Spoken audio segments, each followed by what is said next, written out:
O2 মলিকুলের molecular orbital configuration কিভাবে আমরা লিখব সেটা শিখব। তাহলে O2 যে মলিকুল তার ইলেকট্রনিক কনফিগারেশন লিখতে গেলে আমাদের জানতে হবে যে মোট অক্সিজেন দুটো মিলে কতগুলো ইলেকট্রন হলো। আমরা জানি একটা অক্সিজেন অ্যাটম সমান 8টা ইলেকট্রন, তাহলে O2 মানে দুটো অ্যাটম 16টা ইলেকট্রন। এই 16টা ইলেকট্রন এমও কনফিগারেশনের যে এনার্জি স্তর সেখানে ফিল আপ করতে হবে। এমও কনফিগারেশন লেখার জন্য আমরা এই অরবিটাল পাই sigma 1s bonding, sigma 1s star anti bonding. আমি একবার ইলেকট্রন ফিল আপ করতে করতে যাচ্ছি। প্রত্যেকটা অরবিটালের ক্যাপাসিটি আমরা জানি দুটো করে ইলেকট্রন। যেমন আমি একটা ছবি এঁকে দেখালাম, পরীক্ষাতে এই জায়গাটা দেখাতে হবে না, শুধু মাথাতে 2 লিখলেই হবে। আবার অ্যান্টি বন্ডিংয়ে দুটো, সিগমা 2s এর বন্ডিংয়ে দুটো, সিগমা 2s এর অ্যান্টি বন্ডিংয়ে দুটো, সিগমা 2pz এ দুটো, পাই 2px 2py। এখানে যদি কোনো একটা অণু হতো যার দুটোই ইলেকট্রন লাগতো তখন কিন্তু এখানে একটা একটা হতো। যেহেতু O2-র ক্ষেত্রে 16টা ইলেকট্রন, অলরেডি আমরা 10টা করেছি, 16টা আসতে অনেক দেরি, তাই আমরা দুটো দুটো করে বসিয়ে দিলাম।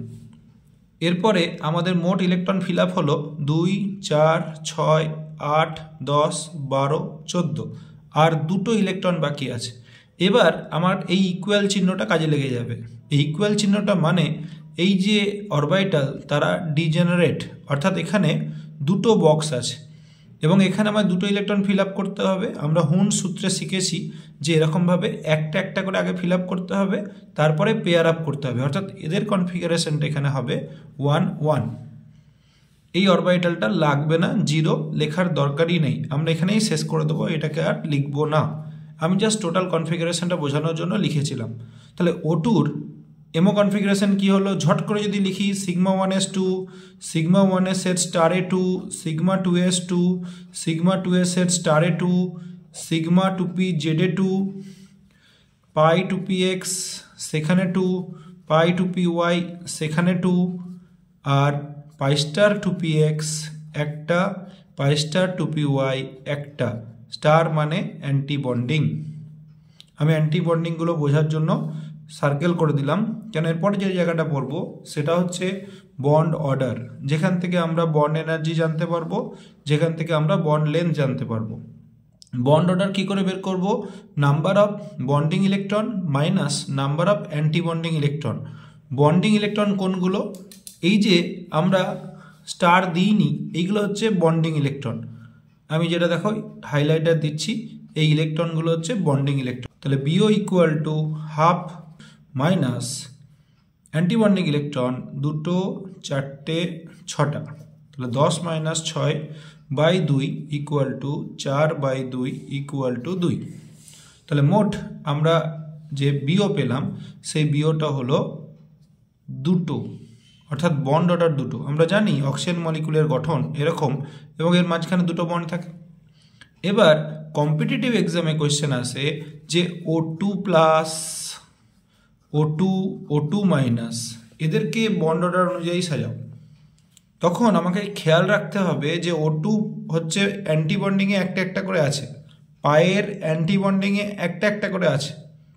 তাহলে যখন O2 মাইনাস তখন অ্যান্টি বন্ডিংয়ে আরও একটা বেড়ে যাচ্ছে, অর্থাৎ এখানে দুটো হয়ে যাচ্ছে। তাহলে এখানে দুটো হয়ে যায় তখন এটা হয়ে যাচ্ছে হাফ, 10 মাইনাস 7 তার মানে হচ্ছে 1.5। যদি কখনো O2 ডবল মাইনাস দেয় 2 মাইনাস, তাহলে অ্যান্টি বন্ডিংয়ে আরও একটা বেড়ে যাচ্ছে, তাহলে হাফ 10 মাইনাস 8 ইকুয়াল টু 1। যদি O2 প্লাস হয় অ্যান্টি বন্ডিং থেকে একটা কমে যাচ্ছে, যেটা ছিল পাই স্টার 2px1, পাই স্টার 2py1, এখান থেকে একটা কমে যাচ্ছিল, তাহলে আমার হচ্ছিল 10 মাইনাস 5/2 ইকুয়াল টু 2.5। আর O2 ডবল প্লাস যদি কখনো আসে, দুটোই অ্যান্টি বন্ডিং থেকে কমে যাচ্ছিল, যেটা একটা একটা ছিল, তাহলে হয়ে যাচ্ছিল 10 মাইনাস 4/2 ইকুয়াল টু 3। তাহলে আমরা একটু মুখস্থ করে নেব আমাদের বোঝার সুবিধার জন্য যে O2 সেটা হলো 2, যখন প্লাস হবে তখন বন্ড অর্ডার বাড়বে, কেন অ্যান্টি বন্ডিং থেকে ইলেকট্রন ফ্রি হবে। তাহলে O2 plus 2.5 O2 double plus 3, O2 minus 1.5 আর O2 ডবল মাইনাস 1, এটা পয়েন্ট লিখলাম, 1.5 এটা 1।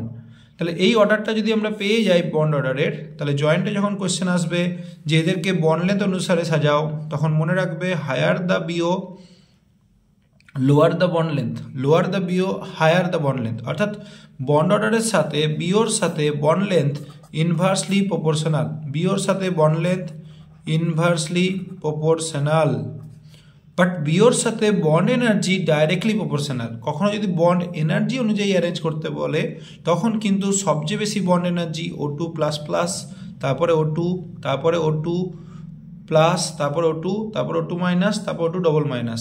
কেন যত বেশি বন্ড হবে তত বেশি মলিকুলটার বন্ড এনার্জি বাড়বে। O2 দিয়ে বোঝানো হলো এরকমই তোমাদের C2 আসে, N2 আসে, F2 আসে, CO আসে। তোমাদের O2র ক্ষেত্রে খেয়াল রাখতে হবে যে O2 এবং তার চেয়ে বেশি ইলেকট্রনযুক্ত অণুর এমও লেখার সময় আমাদের যে অর্ডারটা ফলো করতে হবে সেই অর্ডারটা হলো সিগমা 2pz এর পরে পাই বন্ডিং, আর যখন O2র চেয়ে ছোট হবে তখন পাই বন্ডিং আগে লিখব, সিগমা 2pz পরে লিখব। তার কারণ sp ইন্টারাকশন, সিগমা 2s এর সাথে সিগমা 2pz এর রিপালশন হয়, তার ফলে সিগমা 2pz দূরে চলে যায় যখন ছোট অণুগুলো থাকে, আর বড় অণুর ক্ষেত্রে এর গ্যাপটা অনেক বেশি, তাই রিপালশন হয় না, তখন পায়েরটা দূরে থাকে, সিগমাটা কাছে থাকে, অর্থাৎ এর এনার্জি কম হয়, এর এনার্জি বেশি হয়, যেটা অক্সিজেনের ক্ষেত্রে হয়েছে। এটা বইয়ে পড়ে নেবে, বাট কম্পিটিটিভ এক্সামে সবচেয়ে বেশি কোয়েশ্চেন আসে বিওর সাথে রিলেটেড। আরেকটা পার্ট আছে যেটা বলে নিই, সেটা হলো অক্সিজেন অণু ডায়াম্যাগনেটিক না প্যারাম্যাগনেটিক। এখানে দেখো একটা করে ইলেকট্রন আছে, তাহলে আনপেয়ার্ড, তাহলে অক্সিজেন অণু প্যারাম্যাগনেটিক। এর অরবিটাল ডায়াগ্রাম যদি কখনো আঁকতে বলে একটা স্টাডি ম্যাটেরিয়াল দেওয়া আছে, সেখান থেকে তোমরা দেখে নিও। Thank you for watching.